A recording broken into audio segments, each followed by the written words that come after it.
tarde, pessoal. Me chamo Adriana Marília, do Polo Recife, e curso com vocês a disciplina de Currículo e Planejamento.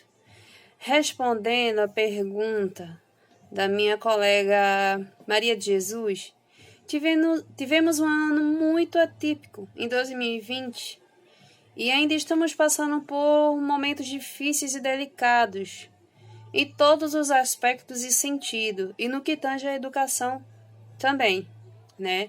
No qual o currículo planejado para a maioria das instituições de ensino no ano de 2020 teve que ser modificado, adequado, teve que ser recolocado de uma forma que o ensino fosse completamente remoto, né?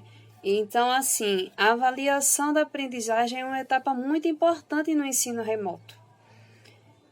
A pandemia trouxe consigo diversos desafios para a educação. Todo o processo de ensino e aprendizagem foi impactado por esse cenário. O ensino remoto foi novidade para boa parte das escolas e professores e alunos também.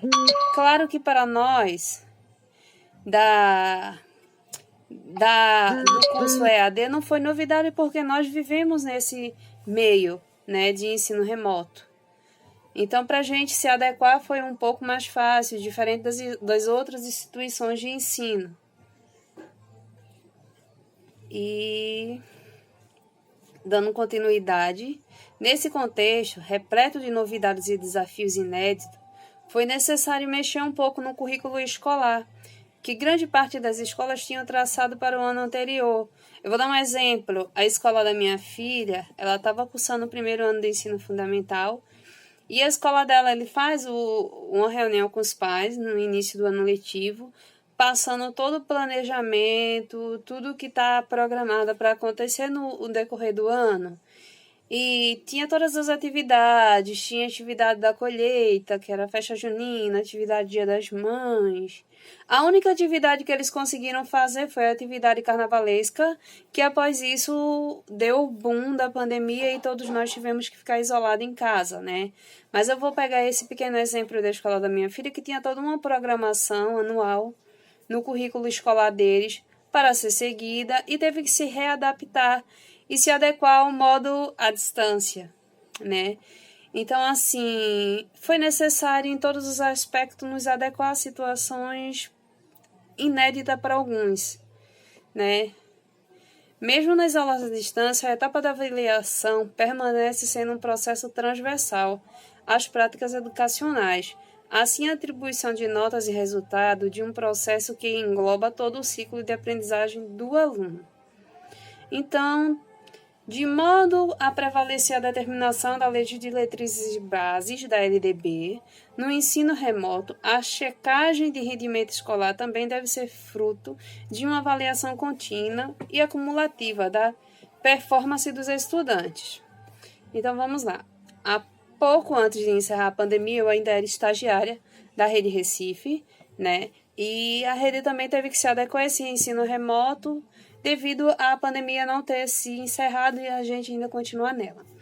E nisso foi usado, como alguns alunos não têm acesso, e hoje em dia todo mundo praticamente tem um celular, as professoras tiveram que se adequar a fazer as atividades via WhatsApp, né? Eu vou dar um exemplo da escola pública, que são pessoas que, algumas colegas minhas que trabalham lá, são professoras e tudo, me passaram como foi que estava sendo feito. Elas postavam as atividades, os pais iam lá, pegavam as atividades que estavam impressas e elas faziam a aula e mandavam pelo grupo do WhatsApp.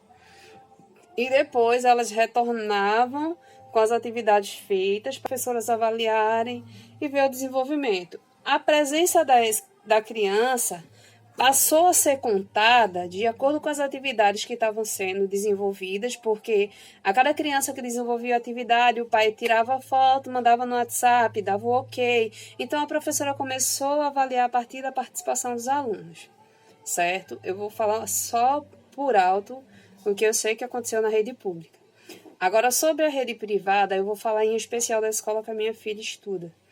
O que aconteceu? A escola dela se adequou de forma brilhante à pandemia. Eles usaram o Google Sala de Aula e lá a professora postava as atividades do livro que eles tinham que fazer, postava a aula na plataforma, o aluno ia fazendo a aula, de acordo com o que o aluno ia fazendo a aula, ia dando ok no grupo da sala de aula dela que tinha sido criado no início do ano. E cada ok que o aluno dava, a professora logo em seguida fazia uma videochamada com aquele aluno para avaliar como que foi o desenvolvimento daquela atividade, se o aluno teve dificuldade de fazer, como que o aluno estava procedendo de acordo com aquelas atividades e algumas disciplinas, em alguns dias, o aluno tinha que tirar foto e subir a atividade no Google Sala de Aula.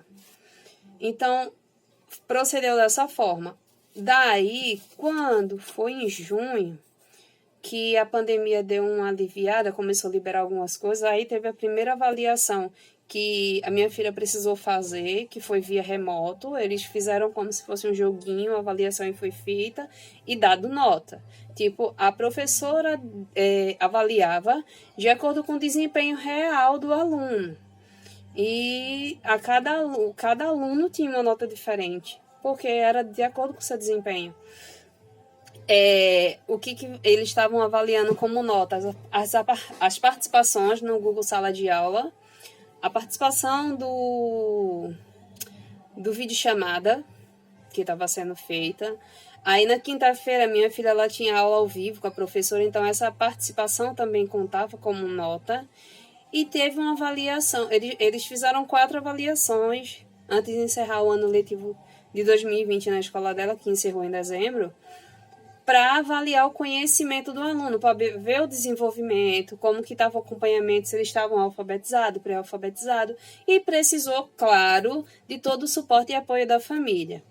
Aquelas crianças da sala de aula da minha filha, que os pais eram mais assíduos, estavam mais participativos nas atividades online, apesar da vida ser muito corrida, elas se desenvolveram bem, elas tiveram um bom desempenho no seu processo de alfabetização. Algumas crianças, infelizmente, os pais precisavam trabalhar, deixavam ele com a avó, com a tia, que não conseguia desempenhar as atividades constantemente com eles. Então, teve um rendimento menor, né? Mas visando não prejudicar os alunos, a escola dela adotou a política de deixar a professora do ano anterior continuar com eles esse ano de 2021 no segundo ano, porque essa professora ela vai saber trabalhar a dificuldade de cada aluno e ajudar no desempenho pessoal e educativo de cada um. Mas voltando para a nossa disciplina de currículo, que eu fugi um pouco do assunto, o que eu quero falar é que eu me baseei no ensino remoto de acordo com a vivência dentro de casa, de acordo com os relatos de professoras que eu conheço, que trabalharam muito. Foi um trabalho muito árduo de ambos os lados. Para o pai, né, que não estava adaptado, eu até brinquei com a professora da minha filha, que para mim e meu esposo estava sendo tranquilo porque éramos da área da educação. Minha esposa é de exatas, eu faço pedagogia. Então, a gente não teve essa dificuldade de trabalhar com a minha filha em casa. Até porque eu saí do trabalho e fiquei em casa com ela.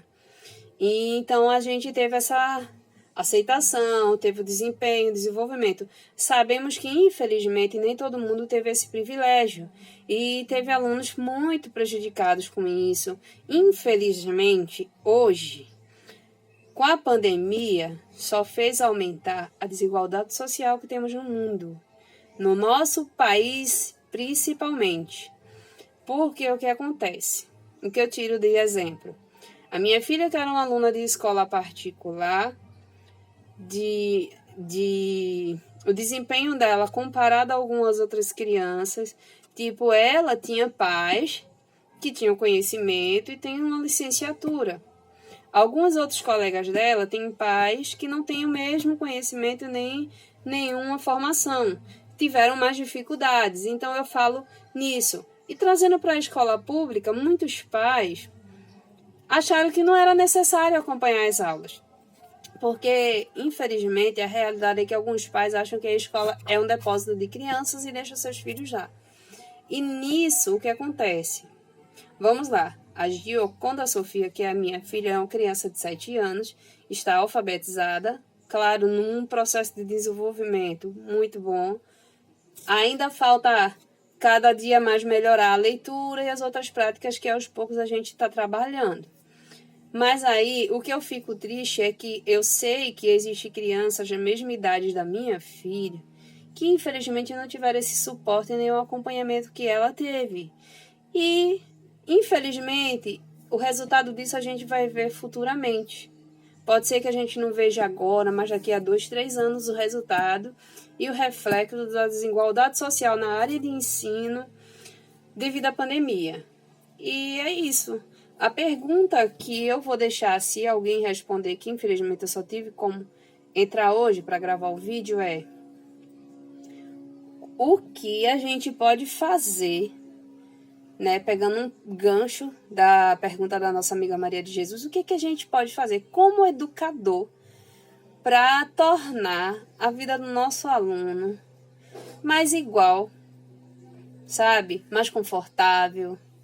O que a gente pode fazer como educador para mostrar ao aluno que a educação abre portas, independente de ser aluno de escola pública, escola particular, que ele tem a mesma capacidade de aprendizagem de qualquer outra criança. Como educador, qual a diferença que a gente pode fazer na vida do nosso aluno?